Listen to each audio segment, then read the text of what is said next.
Hello, everyone. Welcome to HFIP Biweekly. Before we start, Gopal, Yongshun, you wanna say something? Yeah, we don't have much except that we may start with the report. Basically, Sikshi and I are starting to work on the report. Yongshun, Sikshi and I. So we may approach people here for inputs. So please bear with us in the next 1 month. Thank you. Nothing much, Sikshi, other than that. Okay, welcome back to HFIP annual Telecon meeting. And then, yeah, let's have fun this year. Thank you for coming. Okay, thank you, Gopal. Thank you, Yongshun. So one thing I want to remind is I sent out an email for data call on the HFIP publications. I received few. I just want to remind we still have time, but I just want to remind you to send your publication list. So with that, let's get started. I want to make sure if we have our speakers joined us today. Shun-Nan. Hi, I'm here. Hi. Okay, you're there. Thank you. And Xiaomin, did I say it right? Yes, I'm here. Okay, thank you. So let's start. So our first speaker is Dr. Shun-Nan Wu from University of Miami. And he's going to talk about water content as a precursor to tropical cyclone rapid intensification. So Shun-Nan, you can present from your end. Okay, sure. Let me. Did you guys see my screen now? Yes. Okay, cool. So hi everyone, my name is Chen, and I just graduated from the University of Miami, and I'm currently a postdoc in University of Oklahoma. So today's presentation, this is work with my PhD advisor, Brian Soden, and also Gus Alaka from the NOAA HRD. And so, sorry about that. What did I do? Oh, sorry. Okay. Sorry. So this talk, I want to talk about using ice water content as a precursor for tropic cyclone rapid intensification. And to begin with, let's start from the tropic cyclone intensification. And tropical cyclone intensifies when energy provided is greater than that dissipated. So we all know that if we can better understand the energy cycle in tropic cyclone, then we can have better understanding and a better prediction for tropic cyclone intensification. And both latent heating and radiative heating are major energy sources for tropic cyclone intensification. So to begin with, let's start from latent heating. So latent heating is important for tropic cyclone intensification, but it is not equally important when it is released at different area. For example, if latent heating is released within the area with higher energy transforming efficiency, it has a higher impact on TC intensity and TC intensification. So if we can have, however, there's no observational latent heating that we can use to verify this relationship with TC intensification. So here we use cloud ice as a proxy for latent heat release, because when latent heat is released within mid to high troposphere, then also cloud ice water content can form at the same time. And that's why we want to use cloud ice water content as a proxy for latent heating. And because of this relationship, in today's talk, we are trying to find if we can find a signal of TC rapid intensification in ice water content. So this is just for you guys to have the concept of how the data we use today. So this is the composites of ice water content using CloudSat measurement for intensifying and weakened TC. So the upper figure is for intensifying TC. The mid figure is for weakened TC. Lower one is the difference in ice water content between intensifying and weakening TC. The x-axis is the axial distance to the 0 point, because for the CloudSat, it rarely penetrates through TC center. And that's why we select the point on every swath that is closest to the TC intensity, TC center, and define it as a 0 point in the axis and do the composite. And the y-axis is the height in kilometer. And shadings here are ice water content. So if we compare intensifying and weakening TC, we can see intensifying TC have stronger ice water content than the weakening TC. If we further look into their differences, you can see the positive difference spread out throughout the entire domain within 500 kilometers of the 0 point, with the maximum within 100 kilometers of a 0 point. So now we know there's the signal of TC intensification in ice water content. We want to further extend our analysis to find if there's any relationship between ice water content and rapid intensification. So here, we use the CloudSat measurement and the HWRF simulations, trying to find if there's any signal of rapid intensification in ice water content. So what is CloudSat? A CloudSat is a part of the Chen constellation, which is the polar orbiting satellite. And for the CloudSat, it has cloud profiling radar, which has 94 gigahertz radar, and that can measure the radar reflectivity between the satellite and the surface. So using radar reflectivity, CloudSat can retrieve high-resolution measurement of ice water content, which has only 1.1 kilometer horizontal resolution, and there are 125 levels in 30 kilometer in vertical. And the data used here, we used from 2008 to 2015, and which includes about 500 samples. So here is an example from Typhoon Cho-1 2009. So the upper figure is for ice water content. The lower one is for radar reflectivity. And you can see ice water content provides high resolution measurements. So you can even see a clear eye wall structure within the TC inner core. And for HWRF, we use the basin scale HWRF 2018 retrospective simulations. And in the data we used in this presentation, we have 15 hurricanes and from North Atlantic, 22 tropic cyclones from Eastern Pacific, and some tropic depressions that don't go to TC category. And so it has the similar design to the operational HWRF. It has the nested domain, 3 nested domain. And in this presentation, there are totally around 500 simulation cycles from May to 25th to October 31st in 2018.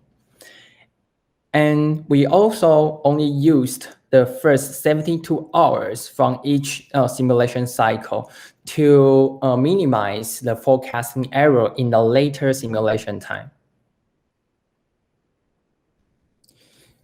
And for the CloudSat measurements and HWRF simulations, we separate these data into 4 different intensification rates based on 24 intensity change, which are weakening, neutral, slow intensification, and rapid intensification. So let's begin from the CloudSat measurement. So here are composites of ice water content for 4 different intensification rates, from weakening, neutral, slow intensification, and rapid intensification. The x-axis is the axial distance to the 0 point, and the y-axis is the height in kilometer. And shadings are ice water content in milligram per meter cube. Here you can see as the intensification rate gets stronger, we can see there's a stronger ice water content within around 100 kilometers of the 0 point. So this change is very clear in CloudSat. How about for HWRF simulations?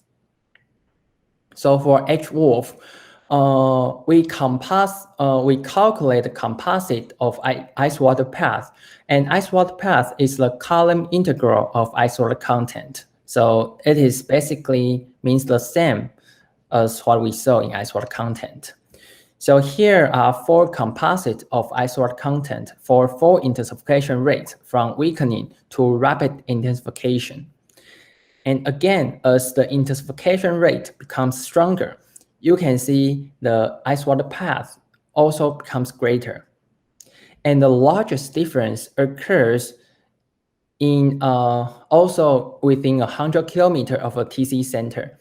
And this is consistent to what we saw, what we found in CloudSat measurement.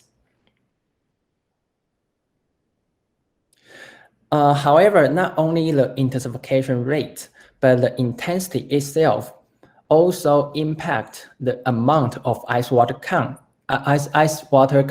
or ice water path. So in the following, so here is the intensity distribution for 4 different intensification rates in a CloudSat measurement. And we can see in the rapid intensification, it has the strongest mean TC intensity. And so the stronger signal of ice water content in rapid intensification might be just an artifact of the stronger TC intensity in rapid intensification category. And to minimize or to exclude the impact from current TC intensity on ice water content, first, we perform a partial regression analysis between ice water content and intensification rate. So here, the shadings are the factor B here. So if these shadings have stronger value, that means the relationship between ice water content and intensification rate is also greater. And here you can see after we execute the partial regression, the value is also stronger. We can see there's a stronger value within 100 kilometers of the 0 point. And this is also very clear. And this is very clear and concentrated within a certain area. And another method we perform is we try to separate our data into 3 different intensity categories based on current TC intensity, and then calculate the mean ice water path for different intensification rate, which are 4 different bars with different colors. Sorry. So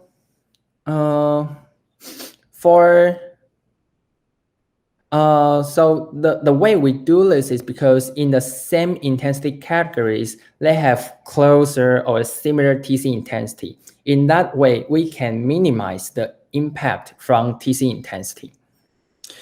And in 3 different intensity categories, we can see rapid intensification always have stronger mean ice water path than the rest of 3 groups. And this is very clear.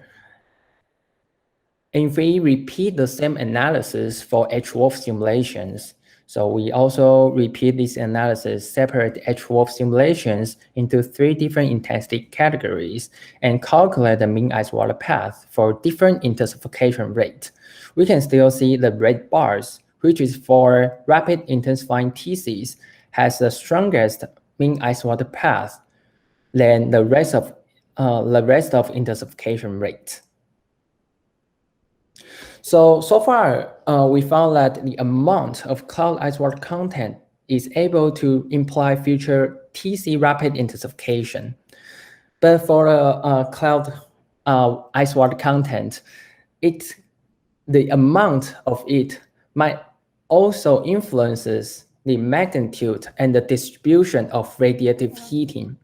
That means the enhanced cloud ice water content in intensifying TCs may not only be the signal or a precursor for TC intensification.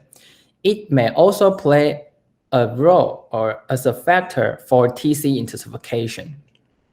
So to find if a cloud ice water content plays a factor in TC intensification through radiative heating, we use the series satellite measurement and the the HWRF simulations. So what is series satellite measurement? It is clouds and Earth radiant energy system, which provides a continuous record of Earth's radiation budget in the past 20 years. And here is an example of downward shortwave radiative flux. And the way we do is trying to locate TC in the map and make a composite of them for a parameter called cloud radiative heating. Thank you. So the composite of cloud radiative heating. So here are composites of cloud radiative heating for tropical cyclones. So the left column is for weakening TC. The mid column is for intensifying TC. The right column is the difference between intensifying and weakening TC. The different rows represent different intensity categories. And shadings are cloud radiative heating in watts per meter square. And as you can see, the distribution of cloud radiative heating are similar in weakening and intensifying TC.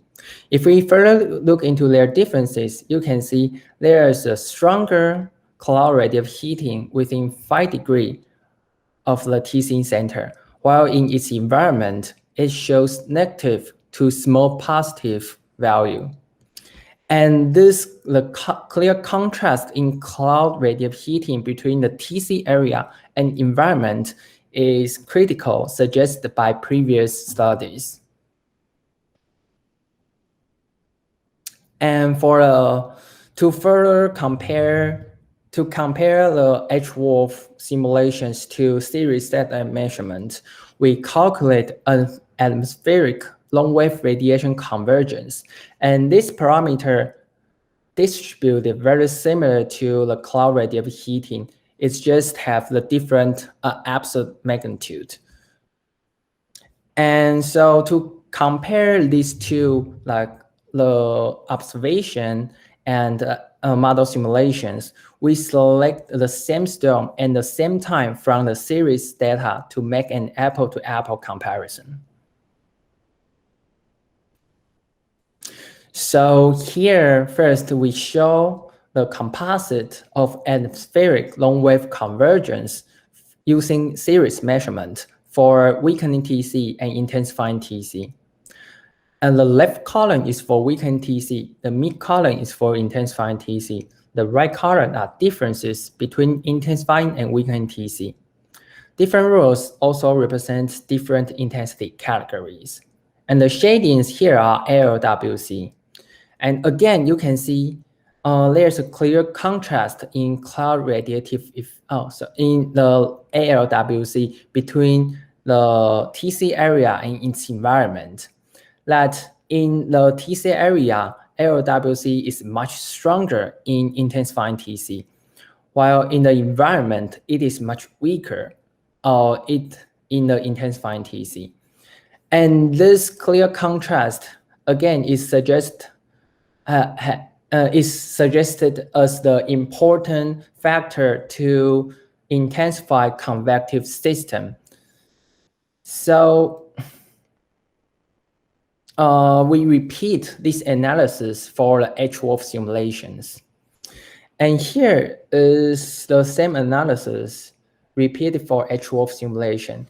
And again, you can see in the differences column, the distribution are very similar to what we saw in series satellite measurement, except for a major TC. And now we know there's the relationship between the radiative heating and the TC intensification. We want to further investigate whether the radiative heating also is also related to intensification rate. So to do that, we define the parameter called delta LWC, which is the LWC, mean LWC within the TC area, minus the mean LWC within environment.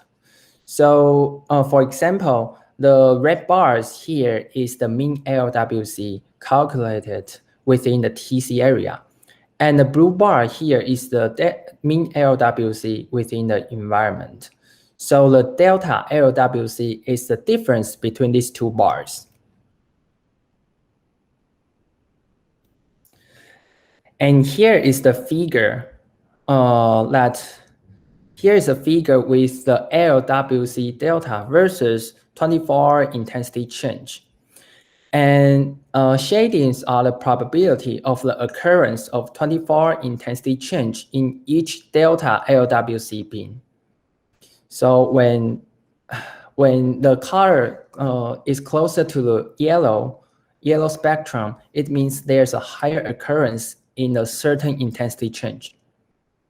And the red dots here represents the median 24-hour intensity change in each delta LWC bin.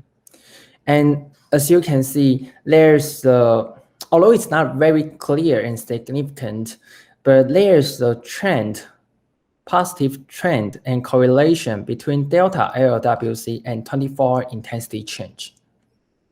That means when we have the greater contrast in atmospheric long-wave convergence in the TC area and its environment, we tend to have stronger 24-hour TC intensity change, which means faster intensification rate. And so we repeat this analysis for the HWRF simulations. And for HWRF simulations, we don't see the same result we saw in the series measurement. So we want to further look into what might be the cause for this inconsistent result between model simulations and satellite observations. So here we separate HWRF simulations into those correctly predict future intensity change and those fails to predict future intensity change. So the left set of figure is for those correctly predict future intensity change, and the right set of figure are those fails to predict future intensity change. If you look into the differences between the intensifying and weakening TCs, you can see there's a clear and like opposite difference between correct and incorrect prediction. So in the correct prediction, the distribution of the stronger long-wave convergence is consistent to what we saw in series measurement. However, for those fails to predict future intensity change, it shows an opposite sign to what we saw in series measurement. So to summarize, we know rapid intensifying TC have the largest ice water content than other intensification rate in CloudSat measurements and HWRF simulations. And radiative heat, and we also suspect that the ice water content may not only be the signal or a precursor for rapid intensification, it may also play a role in influencing future TC intensity change. And that's why we further look into how radiative heating plays a role in influencing TC intensity change. And in the last slide, we found that better presentation of radiation field might lead to the better prediction of TC intensity change.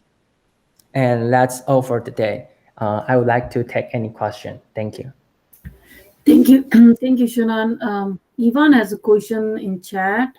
Okay, sorry. Yeah. Did you?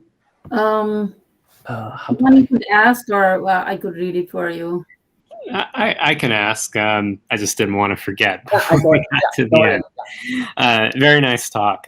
I guess I was just wondering, since storms that are farther north are generally over cooler water than storms in the deep tropics, I'm wondering if you've looked at the distributions of storm center latitude between the intensifying and the weakening groups. I would assume that storms over cooler water are more likely to weaken, and they're also probably less likely to have robust convection due to a cooler SST. And so I'm wondering if there's a confounding factor there in the analysis. Yeah, that assumption is very correct. But I guess so.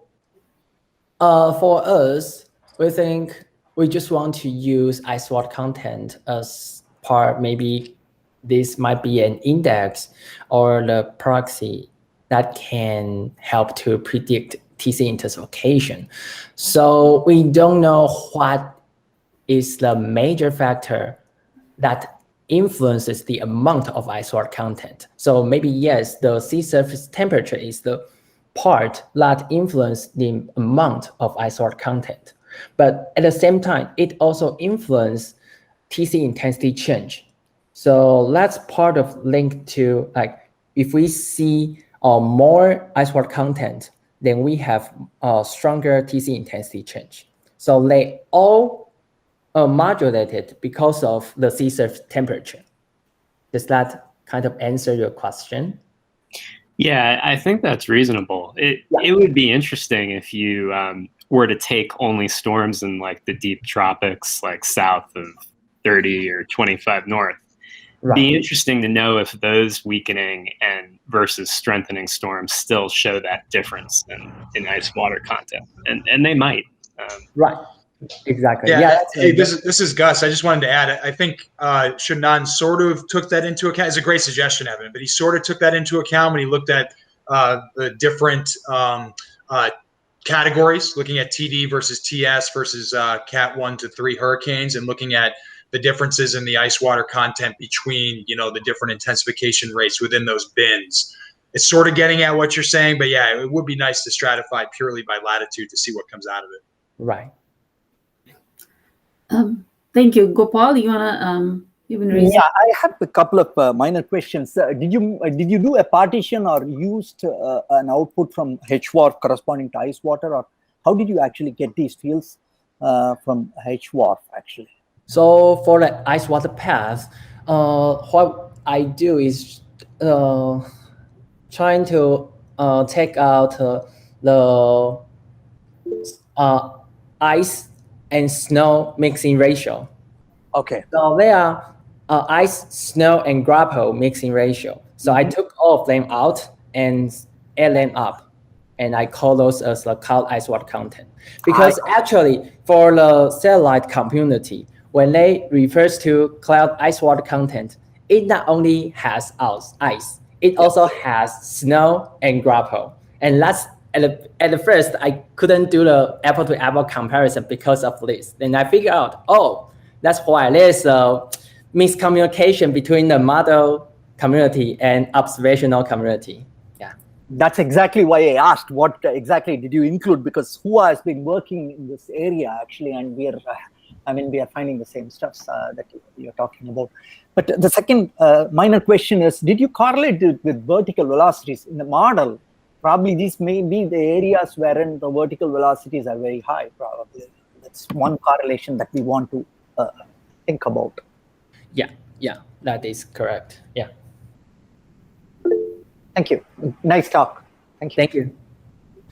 Shun-Nan, there are a few questions in the chat. We have only 1 minute left. I think we want to go to the next talk. And how do you pronounce your name? Svitla. She's raising her hand. If you could type your question, that would be great. And okay. Yeah. Go to the next.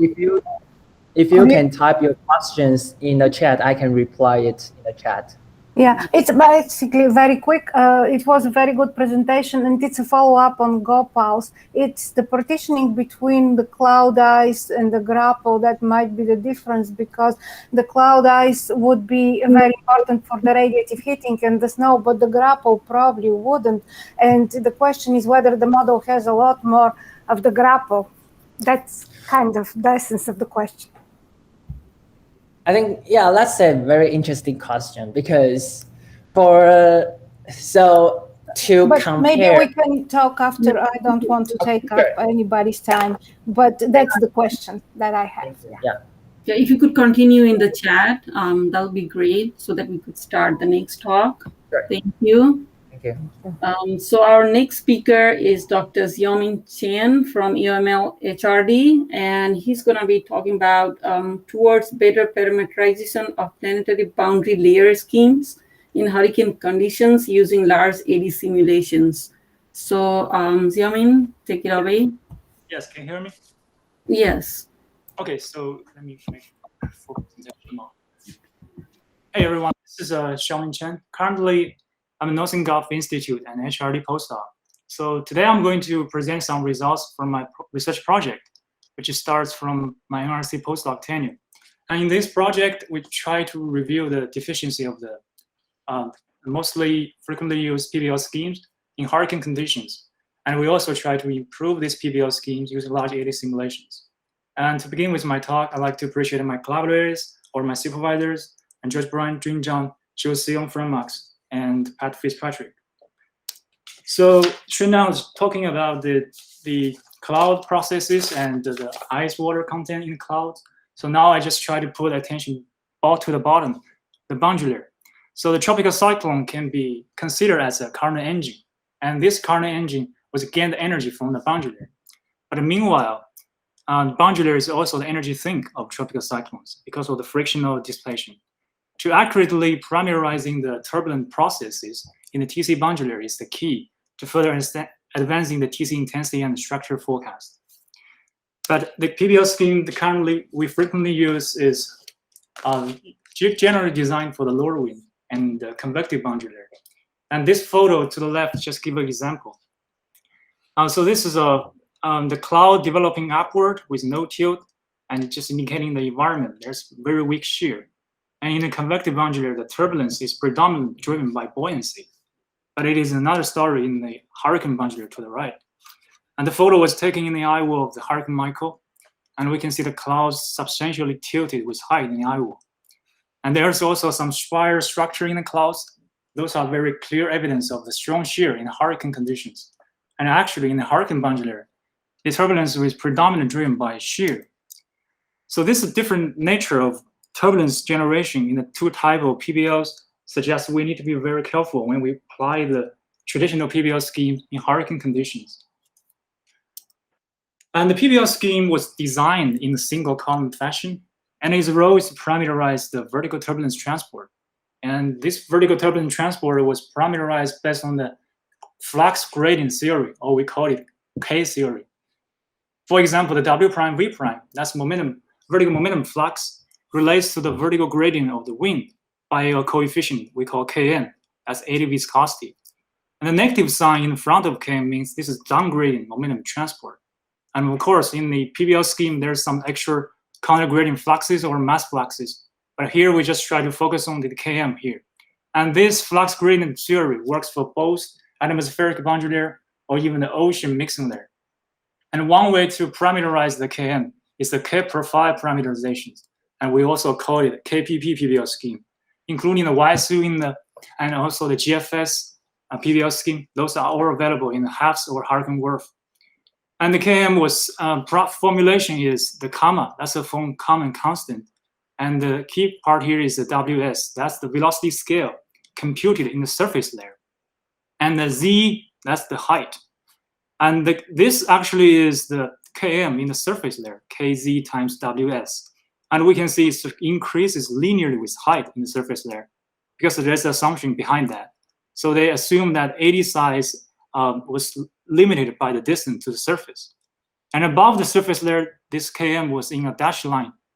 And this dashed line means this is a polynomial field above the surface layer. And we need extra information is 1 minus z over h. We need to know the h. This is the PBL height. And we also know the p. In the PBL scheme, and the p equals to 2 in the YSU or GFS. So the only thing we don't know to prescribe the KM profile is the PBL height. And also this formulation also determines the maximum of the KM appears as 1/3 of the PBL height. That's all the KPP PBL determine the shape of the KM profile.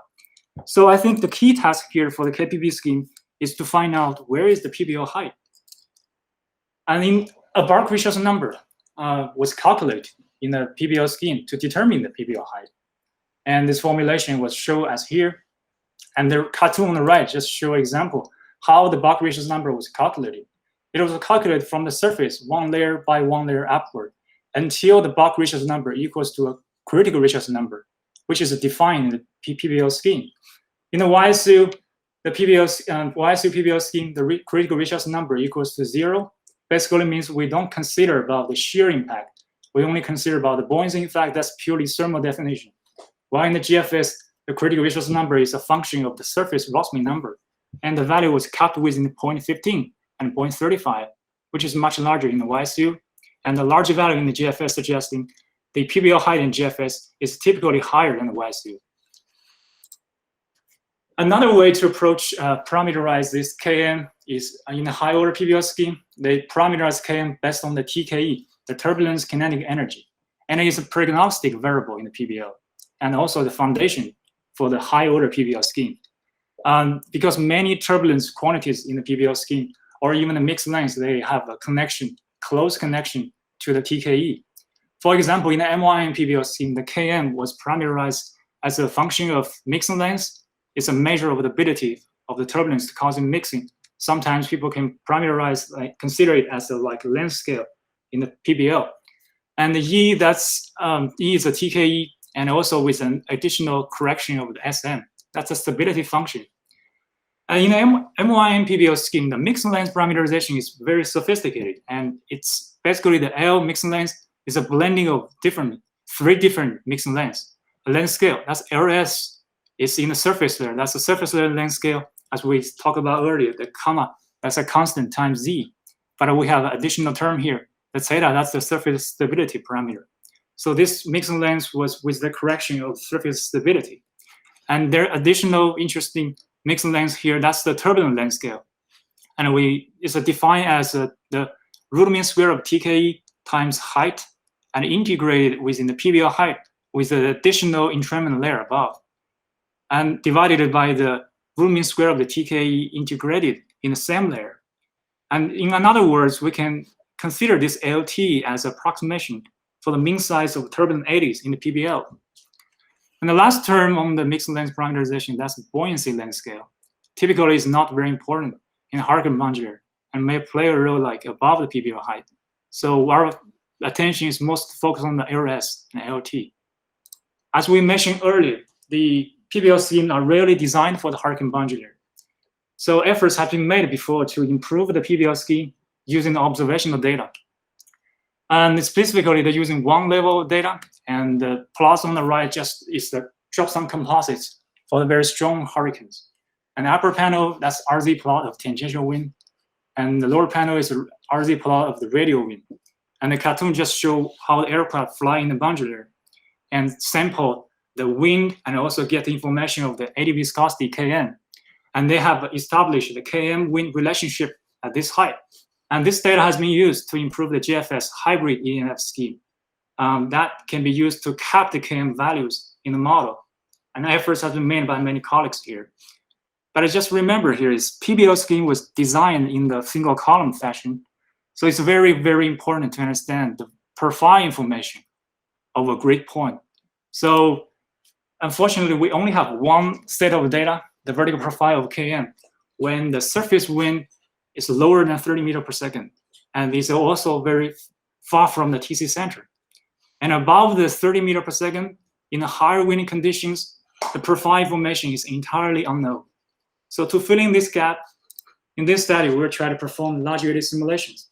And especially, we perform this situation to make sure it's happen in the realistic hurricane conditions.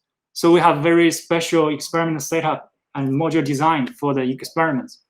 So the first step, we try to extract the profiles to drive the simulations. And these profiles was extracted from the drop zone composites of the category 4 to 5 hurricanes. And we showed the 2 panels in the previous slides. And there's 2 additional panels here on the right. That's a potential temperature, and this is a mixing ratio. So we extract 3 sets of profile to drive the simulation. And it's from V25 to V35 and V45. So V25 means the 10-meter tangential wind equals to 25 meters per second. So the V45 means the surface tangential wind equals to 45 meters per second. And we using the vertical profile potential temperature and also the mixing ratio as the initial sounding to drive the simulations. And we also made a very special setup to guarantee the profile of from the large area simulation. The wind profile is very analogous or similar to the drop zone composites. And we propose a new evaluation framework using large area simulations. And the left panel just show the schematic for the TC circulation. And the shading means the wind information, the surface 10-meter wind. Basically, there's eye and eye wall. And the model domain was put due east to the TC center. It's outside the eye wall. And this area's domain is on a scale of only 5 kilometers. So it's much cheaper compared to the traditional PBL large area simulations for the full TC circulation. And this cheap areas is achieved by using a very special technique developed by Brian. And the core essence of this technique is to use in the mesoscale tendency terms, to apply this tendency term across the small areas domain to mimic the real hurricane dynamics, like the centrifugal force, and like the pressure gradient force, and also the radial advection terms.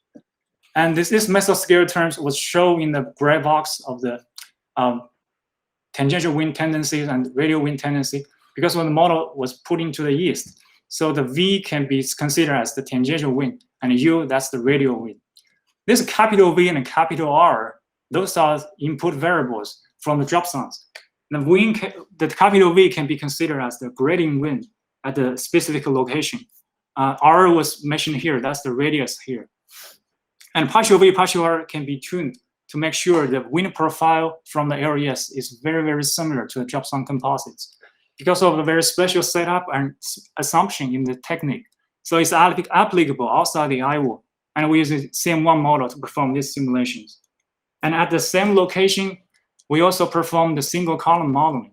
So because there's only one grid box and we're using different PBL schemes, because we focus solely on the PBL schemes, so we made efforts to make sure these areas and single column modeling can use the same GFDL surface layer scheme. And we also anchor the thermodynamic states like the potential temperature and the mixing ratio from drop zones during the simulation by performing the large scale nudging to the whole domain. So that's just to guarantee the realistic hurricane conditions, and the turbulence information getting from the areas can provide it as a benchmark to verify the PBL scheme. And we integrate the model simulation forward for 6 hours, and we find the steady state reaches at nearly 4 hours. So we average the result in the last 2 hours to get the vertical profile of turbulence quantities and the wind profile. And the red is single column test, and the black is for the areas. And the areas, the vertical profile of areas is in a domain average sense. So you average the results of all the areas domain. So let's take a look at the results. And first is eddy viscosity, as we mentioned earlier. And in the areas, the definition of eddy viscosity is the total momentum flux divided by the total shear. And I think in John Drenan's observations paper, the black dots here, also adopt this definition. So first, let's see the areas compared to the observations. We see the areas, the black line falls into the central area of the black dots. So it means this agrees with observation pretty well. And then we use these areas as a benchmark to evaluate the PBL scheme. Let's take a look about the orange line first. That's MYN. And we find the KM of MYN is the best fit to the areas, best match to the areas. And the other PBL scheme, like the GFS, we find the maximum of the KM appears as nearly 500 meters to 600 meters. So the PBL height is nearly 1.6 kilometers, while we see the black line, the areas, the minimum of the KM appears at nearly 1 kilometer. So that's true. The PBO height in the GFS is too high compared to the area's benchmark. For the YSU, it captured the level, the maximum KM, but above the 300 meters. We can see the KM is much smaller compared to the area's benchmark. And this findings was consistent in the higher wind conditions with 35 and with 45. And we find MOIN did pretty well under different high wind conditions. We also checked the wind profile. The upper panels are radial wind and the lower panel tangential wind. So again, the MOIN did pretty well and it captured the inflow layer depth against the areas, the black line. And at the same time, the GFS, because the vertical mixing is still too excessive and it's causing a very deep inflow layer compared to the area's benchmark, the YSU is another story. It's too shallow and inflow layer strength is too strong. Another feature we noticed for the YSU is in the surface wind, 10-meter wind, high wind situation, V45 experiment, the surface 10-meter wind is much stronger than the areas. And meanwhile, this tangential wind profiles look like an anomaly compared to the other PBL schemes. It does not follow like the logarithmic characteristics in the very lower wind, in the 200 like to 500 meter layer. So there's something wrong with the YSU, and we try to make efforts to improve both schemes. But here today, I'll try to mainly discuss how we improve the GFS. And before I do that, I like to show to you like why the MOIN did a pretty good job under different high wind conditions. So because it's a high order PBL scheme that predict the TKE, which is flow dependent, that's the obvious advantage compared to the KPP PBL scheme. Another advantage is the very sophisticated mixing length, as we mentioned earlier. So the mixing length is a blending of surface layer length scale and the turbulent length scale LT. And this LB buoyancy length scale is typically not important. And I show example for the V45. And this plot shows the vertical profile of mixing length. The orange line, that's MYN. And the gray is the surface length scale LS. Blue, that's the turbulent length scale. So we can see in the surface layer, the mixing length was mainly determined by the surface length scale. And above the surface layer, the mixing length was mainly determined by the turbulent length scale. So introduction of the turbulent length scale, MYN, works pretty well in hurricane conditions. And I noticed another interesting phenomenon is above the surface layer, the mixing length does not vary that much. Although the black dots are observation values, there are very scale observations, but we see a very similar phenomenon. The mixing length does not vary that much with height. So why is that? And we try to explore this issue in the existing literature. And on the right, that's the results from Byrne John 2013 GIO paper. And this plot just show a very interesting variable called S3L. Basically, the definition is a cubic of the wind differences across the distance R. And the sign of this metric, S3L, determine the energy flux direction. So if it's negative values, basically means energy was cascading to smaller scale. So that's the characteristics of 3D turbulence. While it's positive value, basically means energy was casting back to the larger scale coherent structures. So that's the characteristics for the 2D turbulence. And then the different color here means that the data have different height. So we can find from there somewhere between the 150 meters, and below that, that's 3D turbulence. And above it, that's a 2D turbulence. So that means above the surface there, the turbulence characteristics in the hurricanes behave like 2D turbulence. And why is that? Because first is the frictional dissipation weakens above the surface layer. Another is the tangential wind or cyclonic wind above the surface layer is very strong, just imposing a very strong 2D constraint for the underlying turbulence. So it's very likely like the doesn't nearly constant mixing length above the surface layer may be a characteristics of the 2D turbulence, but we need more data in the future to find this out.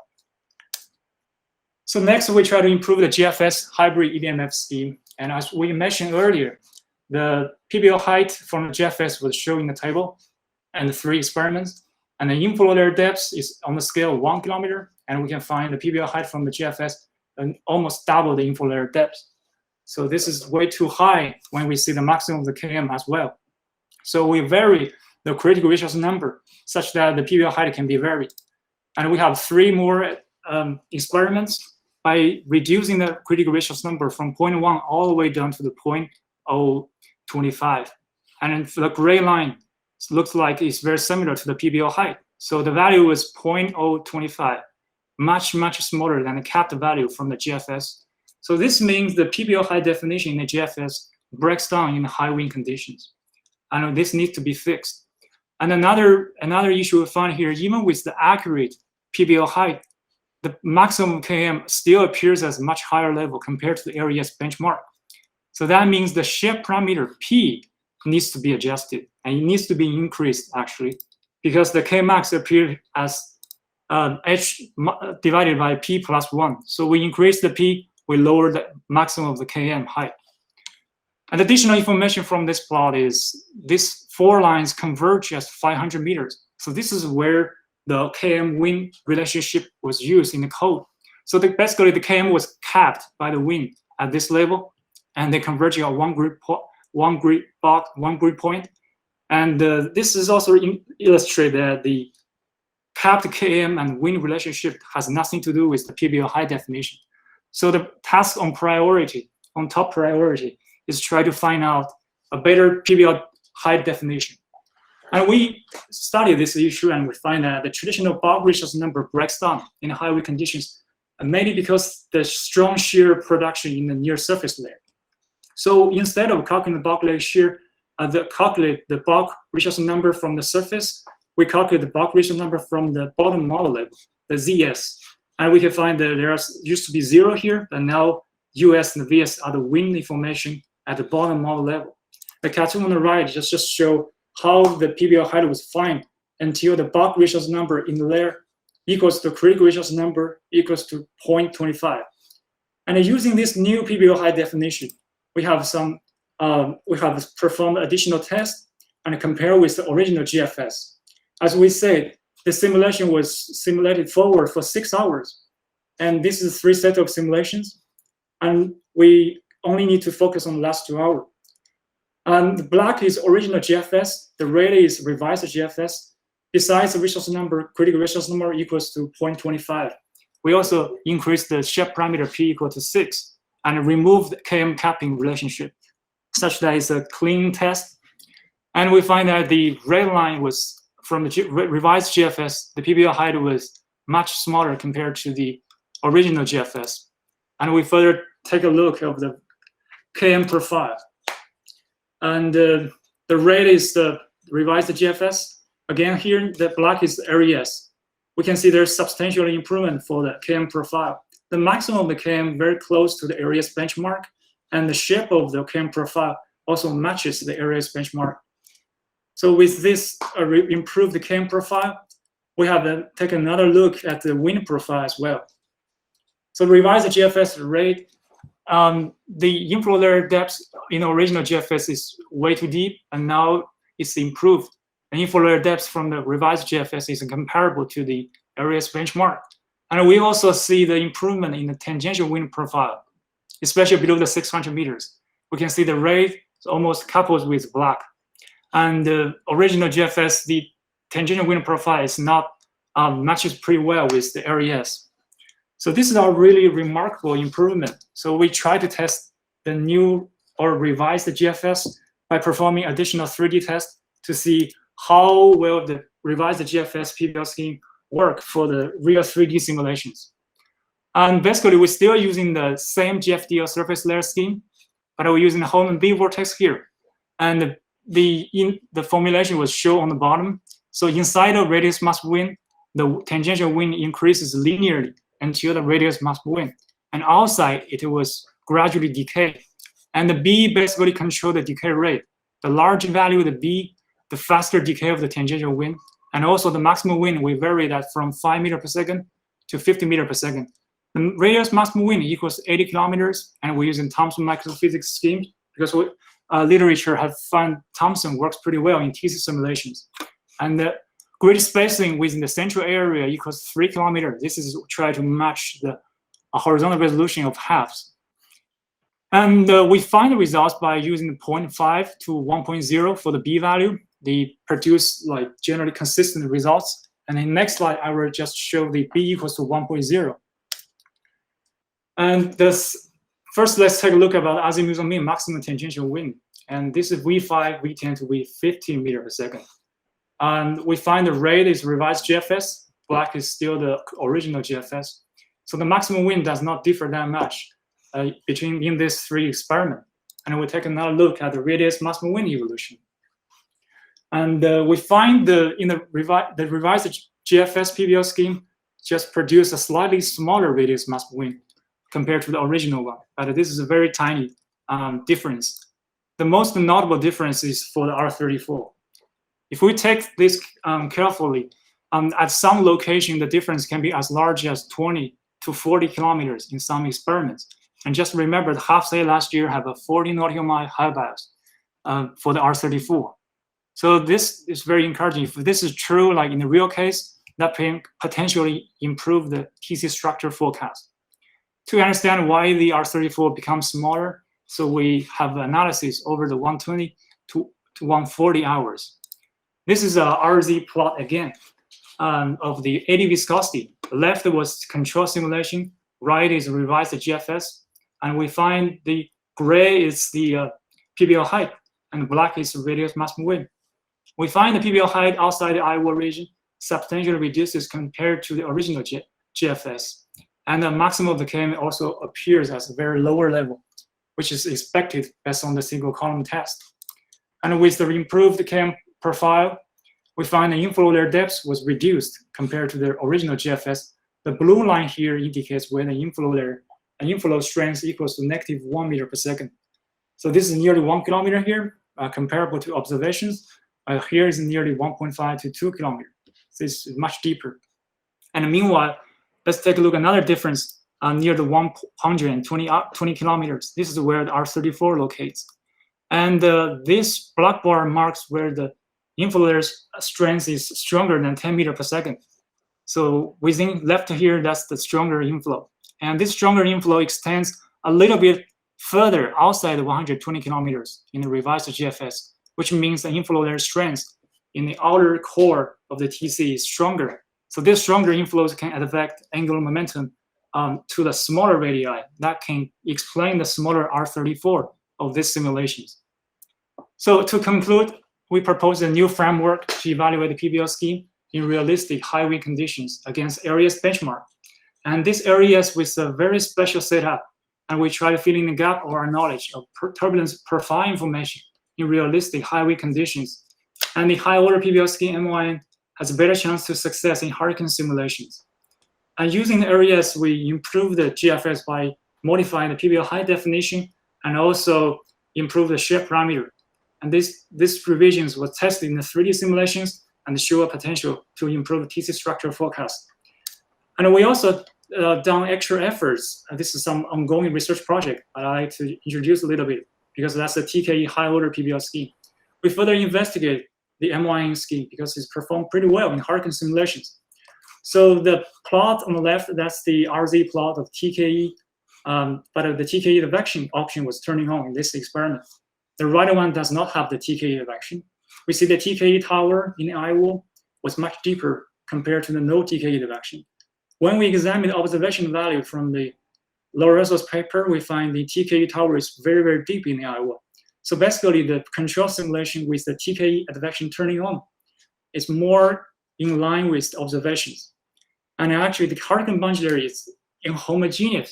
So this TKE advection cannot be neglected for the TKE prognostic equation. And I think the TKE advection option should be like applicable for many, many high order PBL scheme like the EDMF TKE scheme. So we also made efforts to improve the EDMF TKE PBL scheme. This is a vertical profile of TKE. The blue line, that's the original EDMF TKE. And compared to the areas benchmark, the black line here, the over predicts the TKE all the way below the 600 meters, and the nearest surface is more than double. And half-speed last year, they capped the BOLAC mixed length to 100 meters and reduced these errors, but below the nearest surface is still overestimated. And we made efforts to check the code and to make sure the dissipation and the TKE generation terms are in balance. And with this improvement, the TKE profile now was improved in current version we revised. And that's basically all I have today. And I appreciate your time and just like to take any questions. Thank you, Xiaomin. Any questions?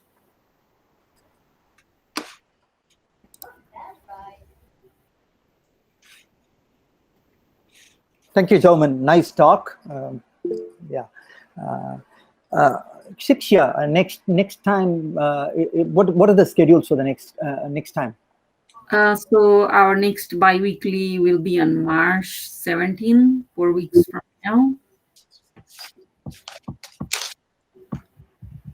And then the talks we haven't finalized yet, so I will send out the email closer to the meeting. Yeah, I think there are several questions for Xiaomin, or we may want to capture those probably. Yes, yes. Yeah. Mm-hmm. Okay, thanks, Shikshya. Okay, thank you, everyone. I think we are right on time. Thank you very much to the speakers for such a good talk and keeping on time. Thank you very much, and we'll meet again in 4 weeks. Thank you, everyone.